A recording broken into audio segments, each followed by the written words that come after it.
Kenya tulifanya majambos kwa World Championships. Kabisa. Ulionaje venye wa Kenya tuliscoop mamedali venye inafaa? That's a world stage. Yeah. They were ambassadors. Their girls did very well. Piegon, as I think is one of the most decorated athlete we have in the country. Chebet and all those girls that did well. I saw a Nyonyo also won Ndugu ya Murutu. So our athletes really did well.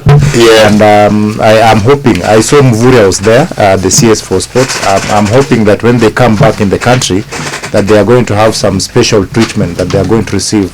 We saw footballers here when they walifika quarters here, and walipewa paka nyumba, wakapewa sijui nini. These ones are competing on a global stage, and they are advertising Kenya to the whole world. And I hope that when they come back they are going to receive some goodies. Kiwa si Kenya kwanza itarudi madarakani in the next government, they don't fall victim of the reversals that will be happening. We ring-fence their houses. They are not repossessed when Kenya kwanza does not come back. This person has done so well. Why do you want to give them a house that is avoidable? So just give them the money equivalent. Give them the money equivalent. I think we celebrate Kenyans and our team for what they did at the Olympics. And there's one particular race I remember the men didn't do so well. But the second person was a Kenyan running for another country. And this is the perspective we need to take. I've always said that in every single Olympic qualifier or qualifiers to this athletics, the first very many people, at one point I remember 80 people had clocked the Olympic qualifying times in a race, and they took the first 5. Let us have a desk and a deliberate effort to sell our young talent. I think that's the only way we can help these young people. Because Kenya is so competitive. Our countries like our neighbors, jirani yetu, mnajua jirani mwema, jirani yetu are struggling to have people who can compete in the 5,000 meters race. So the question is, watu wenye walikuwa kutoka number 6 all the way to number 20 and maybe all of them had met the qualifying time. Tunauliza jirani kama ako na pesa na kama anaweza wanunua. Tunauzia pia Uganda. We sell all these athletes to our neighbors so that when whoever wins on the world stage is still a Kenyan, so that we stop wasting. But there's so much talent that gets away, and I feel so pained because imagine we can only take maybe the first 3, the first 4, the first 5, but there's so much talent in this country for this, and I feel like now tunafaa kuwa mwenye anakimbia Bahrain ni Mkenya, mwenye anakimbia Lesotho. We talk to the whole of Africa. We tell them just come, we have a desk. We are selling our athletes for a good price, because either way that money will still come back home. So hata tukienda tushindwe na Lesotho tunajua tu Mkenya tu alichukua. The experts from Kenya working in other countries. We trying to figure out what we need to do. Because we have professionals we are good at athletics. We are doing so well, but there's also so much talent that is being left back at home that should go out there and compete with other nations. Hata wakishinda tu tusikie ni Bahrain lakini tunajua ni Mkenya, si tunafurahi tu.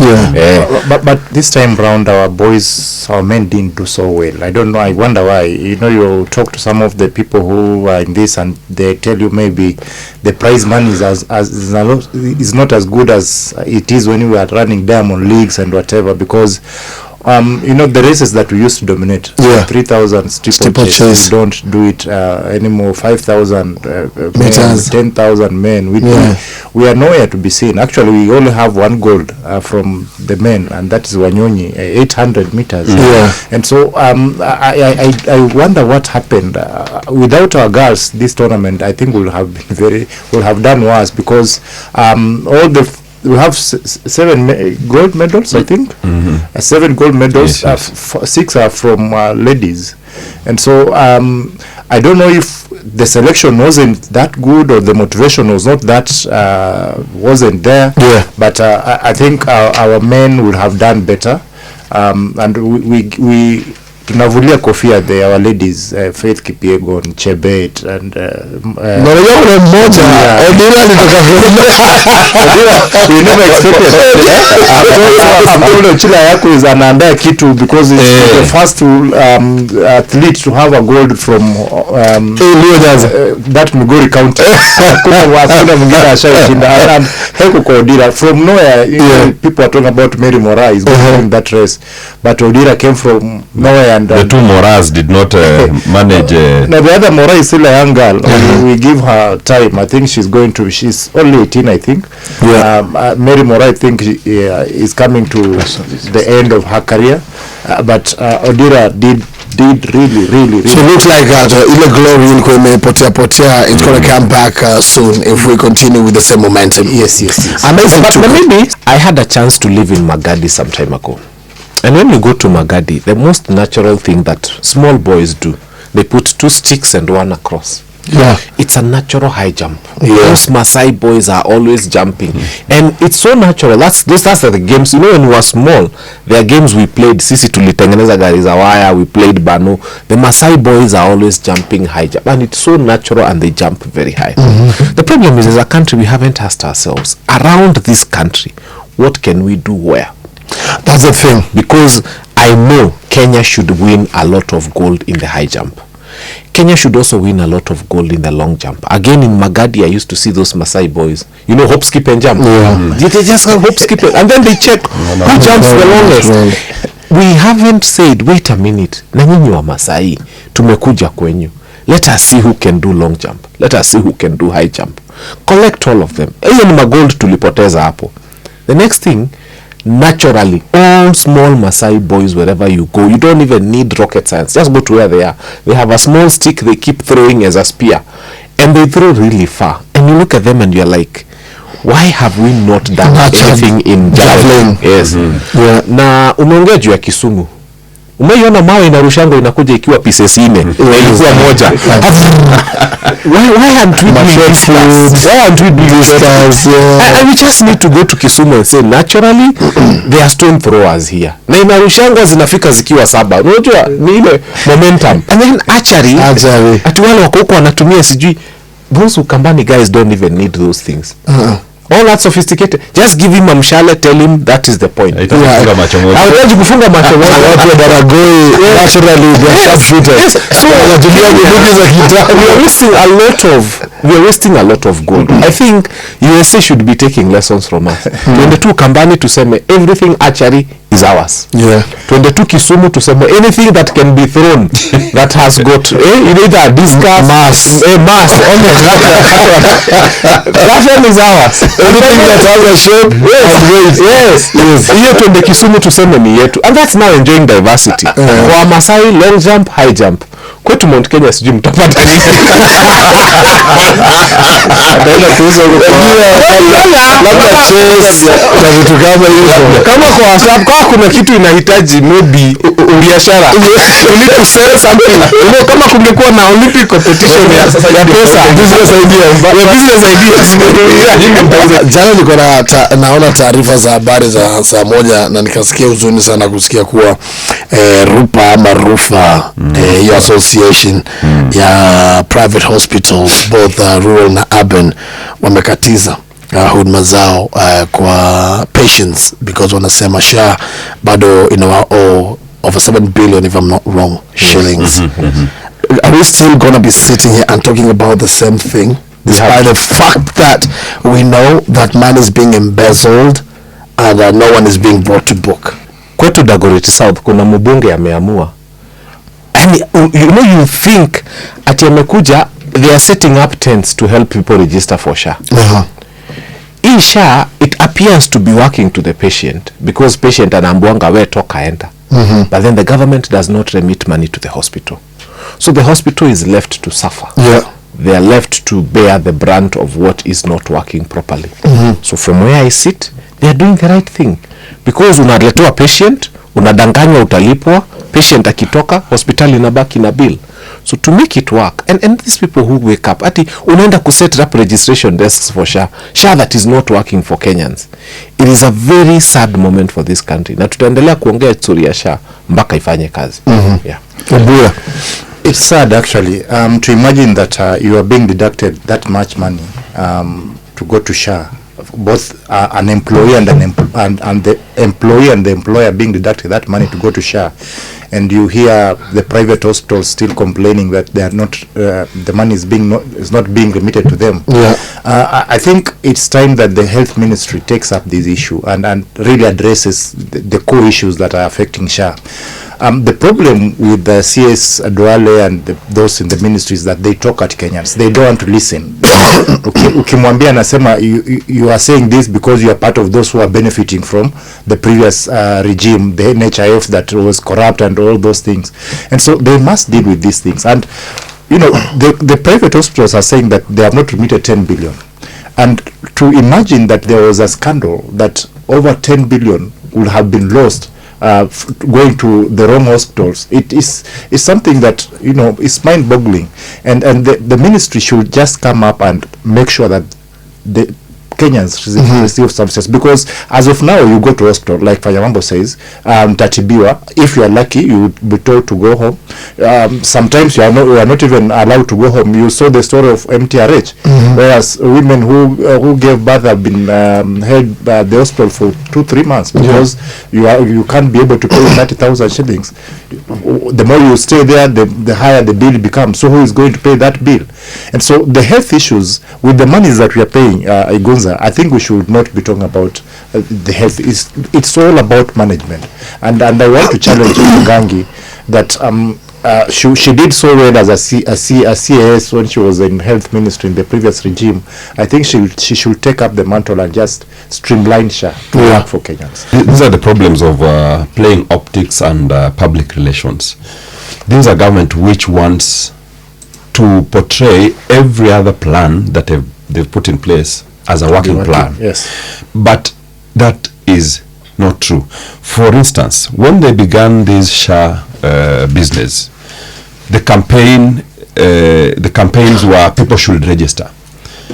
People have been registering. What they have not been telling people is that you can't register and expect the registration to work for you without contributing towards that fund. Yeah. So people have registered.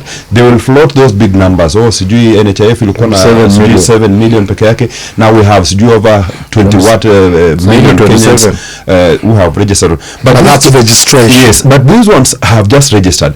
A very small percentage of those registered are contributing to this kitty. Yeah. Now, if those few that are contributing are the people that are supposed to take care of all these Kenyans that are going to hospitals and being treated and being told go home, the government has taken care of, and they will continue bragging in meetings, public barazas, vile SHA is working.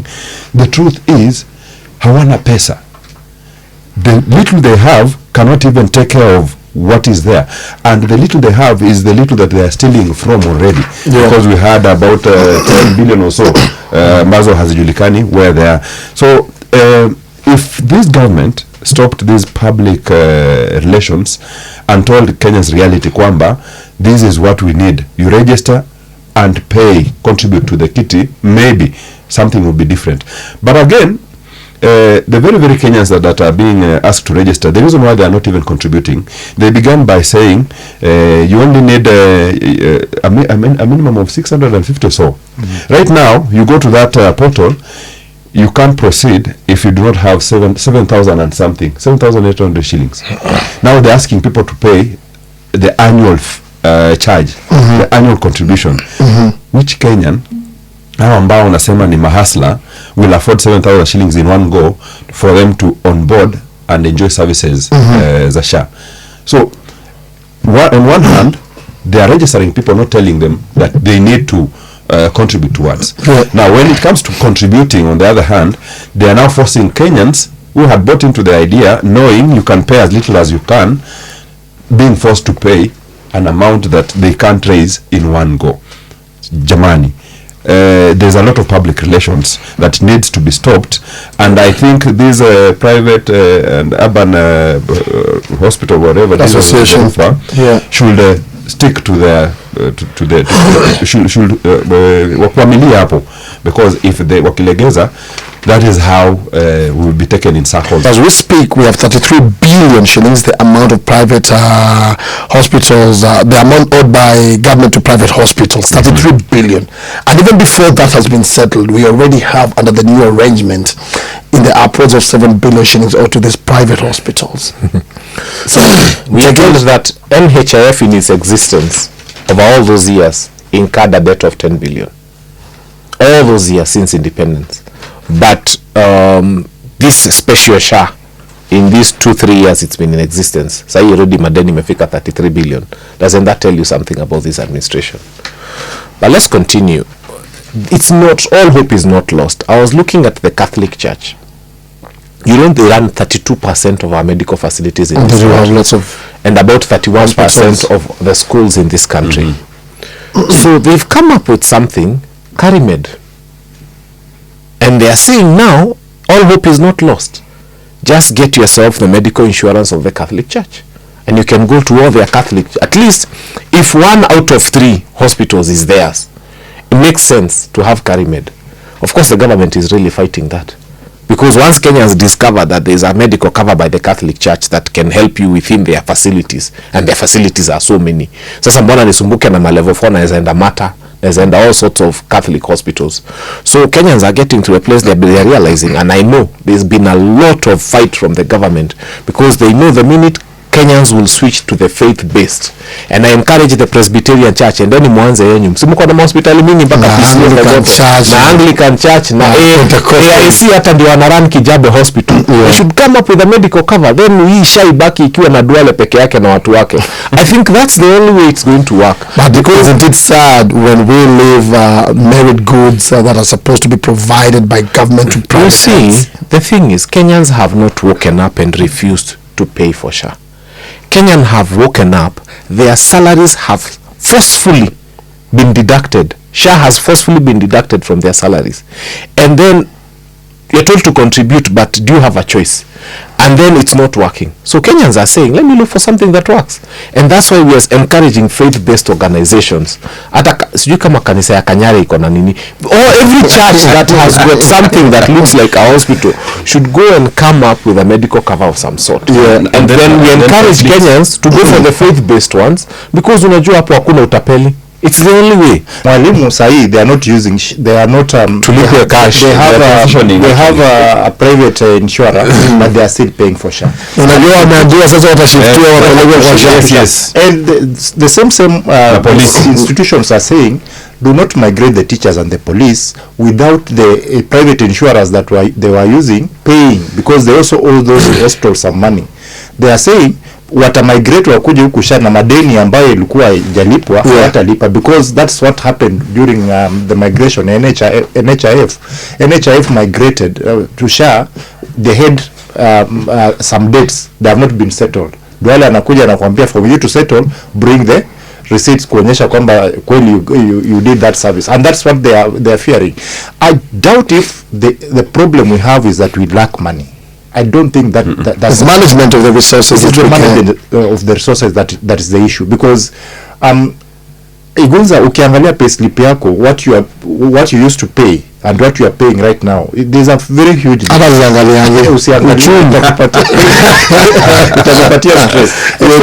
there is money. I think the biggest issue is the management, and all those decisions that are being made by this administration, unfortunately, they appear to be rushed.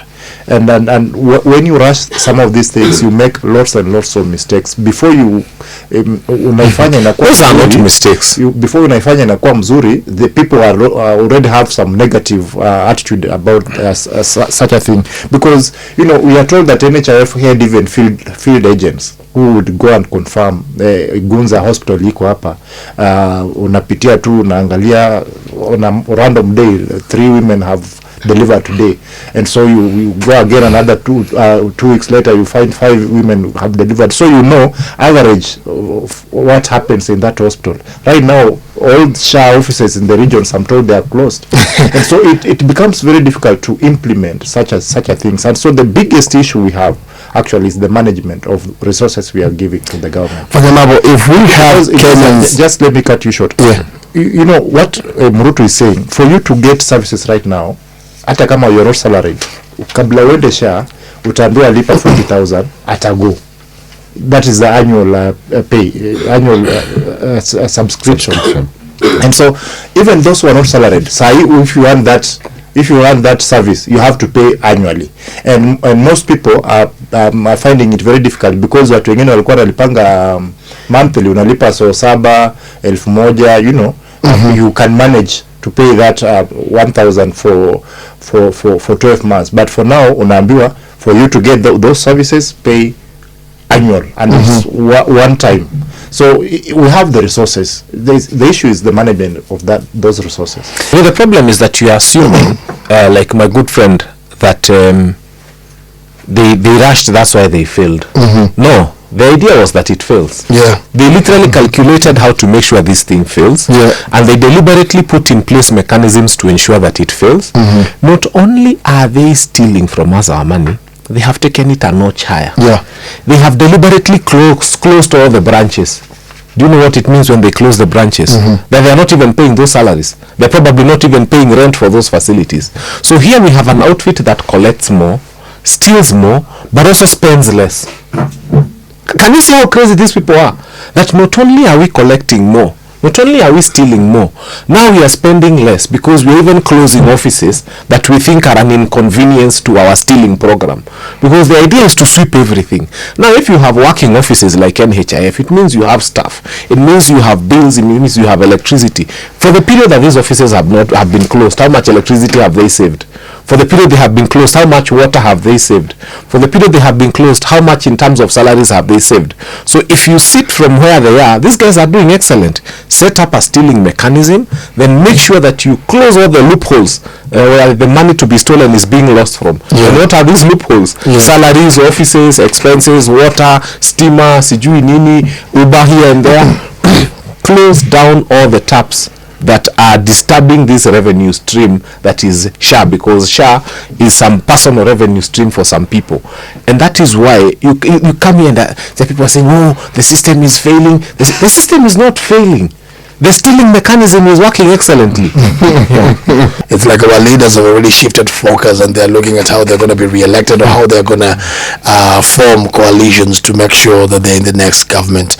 And yesterday tuliona ODM leader but akiambia their MPs waache mushene, waache kuongea sana. There is no resolution that says how they are going to go into the polls. Murutu, when I listened to Baba, he appeared to be shunning those singing the choir of two-term.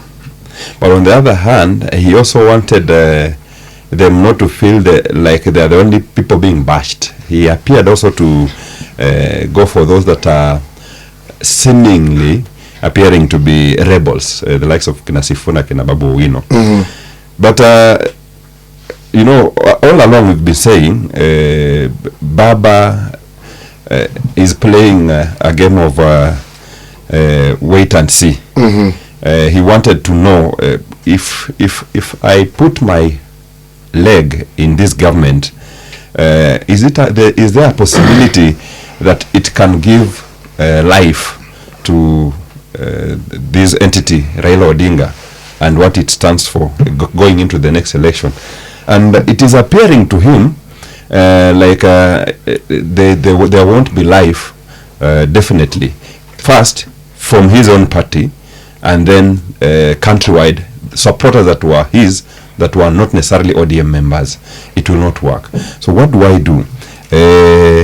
I should now start looking for a formula ya kujidistance na what could probably be my end of the journey in my political gymnastics. Yeah. So Baba goes there and tells his troops, mwache hii kwaya ya two-term, because we have not decided on anything. Why would you be doing that? Na bado tuko hapa. And then he goes ahead and tells those that have been telling those that are singing choir, mwache kuimba choir. You know what Baba has said and what Kina Sifuna have been saying is one and the same thing. But how he turns around and also warns those that are saying msipinge broad-based now is more confusing. For Baba to be explaining himself until now, that, you know, trying to justify why he went to the broad-based government 1 year later. You know, ni kama amesema lakini Wakenya bado haelewi what he's saying. And so every time he gets that opportunity, he has to remind us, you know, this is why he wants to justify. Hii ndio ilifanya nikafanya hivi. You know, it explains as to why he feels that maybe he's losing touch with the Kenyan voter. For Baba again to appear to speak the language that Sifuna and Babu Owino and Caleb Amisi are speaking, it shows you how the pressure maybe is feeling. But to me, I want to believe, because I've been in this place for a while, I want to believe that Baba and Ruto, that is a gone game, that they are going to be together in 2027. I don't want to believe that Baba is going to vie. It could happen. It could happen, because we are told every day that a day in politics way too long. It could happen that something happens that Baba decides, okay, I'm going to run, or I'm supporting somebody else, not Ruto. But as it is right now, as it appears, you will want to think that Baba is going to support Ruto. Maybe anataka anatingiza muti tena, chungwa ingine matunda yanguke, because labda President Ruto is becoming too comfortable with him in the government, so he wants to tell Ruto, ukicheza tutakuacha. Kwa sababu alisema, who told you that ODM will not have a candidate in 2027? And that he was speaking to those. No, there are some ODM politicians, especially in Nyanza, Luo Nyanza, who have been singing two-term. Sema president, sisi tuko na wewe paka 2032, and Raila is asking them, who told you that we are not going to have we are not part of this pact? And you know, once Raila speaks, you know, we saw Junet saying, for anything political, refer to Baba what said. Anything suji broad-based, refer to what Baba said. And if you are in doubt, refer to what Baba said. And so I think he also putting them in their place. But Baba is a master of double speak, actually, because he's keeping everybody guessing. He's keeping Ruto guessing, he's keeping Wamunyoro guessing, he's keeping Fanyamambo guessing.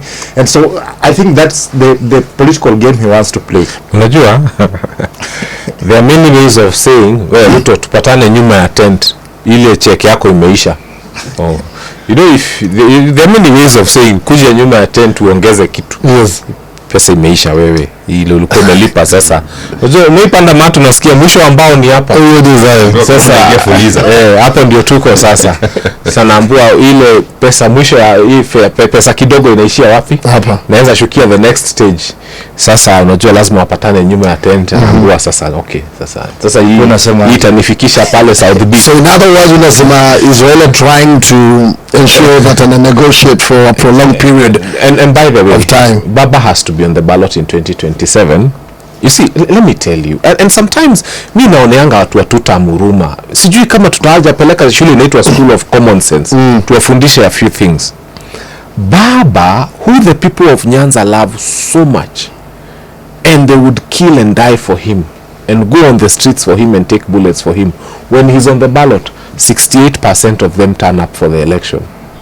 Now there is a delusional human being who is thinking that without Baba on the ballot, that it will move from 68% to... Unajua niliona this fella, what's his name, Dennis Eggs Itumbe, telling us at Nyanza they have 90%. Yeah. And I'm looking at Itumbe and asking him, when Baba, the man they love the most, is on the ballot, 68% of the one are the ones who turn up.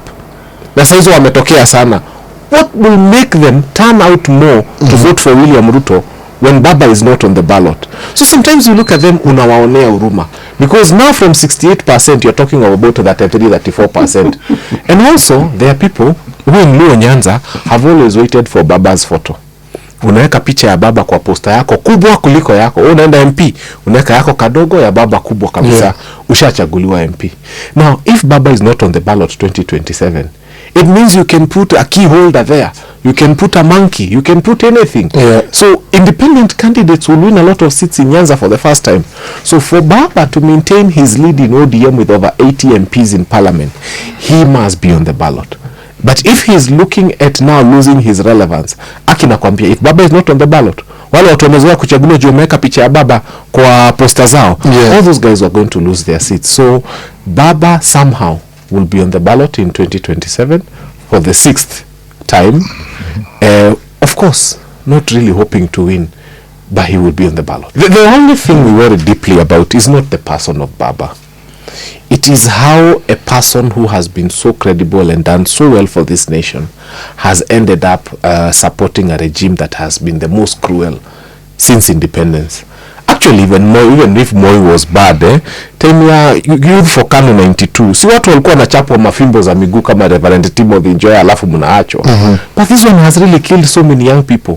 So when I see a regime, actually we don't hate Ruto. We just hate the things he does. Some of them, we look at them, we are like, even the devil himself doesn't kill children. Yeah, you don't do that. So that is what makes this regime the most terrible, the most horrible. It's a horror movie. This regime, if you're looking for an example of how a horror movie looks like, you just look at Kenya Kwanza, and there you are, right there. There are whispers in the corridors that there's also the likelihood of one man, William Ruto, Daktari, vying on ODM. So yeah, so even in his statement, Baba could be very right that ODM will have a candidate.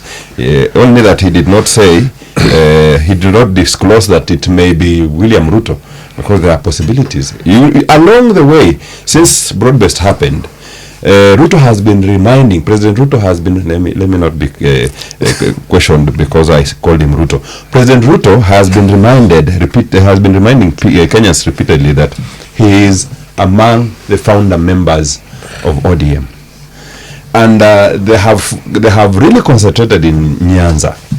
There's a time when it was thought maybe they are preparing Gladys Wanga to be the deputy, but now it is seeming with what Raila is saying, has said and said yesterday, it is almost appearing it is not off the table that William Ruto may go back to his original party ODM and be the flag bearer. Juzi ulisikia Murkomen akiongea akisema cheki mafuta ya polisi waga inaisha kabla mwezi kukatika na muache ujinga bana. Akasema if policemen wanaitisha Kenyan support ya fuel, that does not amount to corruption. Fanya mambo muache ujinga. First and foremost, each police vehicle is allocated 450 liters per month. If you divide by 30 days, it means a police vehicle is allocated 15 liters per day. 15 liters per day times about 190 shillings is about 2,800. So each police vehicle is allocated 2,800. Let's just stop right there. Gari yako Murkomen iko allocated how many kilometers? These guys are roaming around the country doing stupid empowerment things, kupelekea watu maharagwe. Kuna mahali walipeleka car wash machine. More than 50 Gazlas zimefuatana. Lexus 570, 5,700 cc of petrol being guzzled by the wrong people, and then the right people don't have fuel. Sisi tunataka tufanye hivi. Polisi wapewe mafuta ile inapewa Murkomen. Sisi tuchangie Murkomen mafuta. Tutakuwa tunamtumia Bob ili akose kuzurura. Yes, let's do this. Mbona hatujaisikia motorcade ya Ruto imekosa mafuta? The most useless motorcades in this country have a lot of fuel allocation. Unakuta governor kona gari 5 ziko na mafuta zinafuatana 6. Unakuta some members of parliament squeeze mpaka wako Cheska. Some of them, I can name them. For mileage allowance. Kuna mileage allowance na so we are putting our fuel in the wrong vehicles. Mimi nasema hivi, tupunguze ile mafuta inawekwa kwa hizi gari zinaenda kuzunguka zikisema tutam. Tupunguze ile mafuta inaenda kupelana maharagwe na mbosho. Kenyans don't want to have bloated stomachs. Hiyo mafuta to allocate to the right purpose, to allocate to Kenya Police.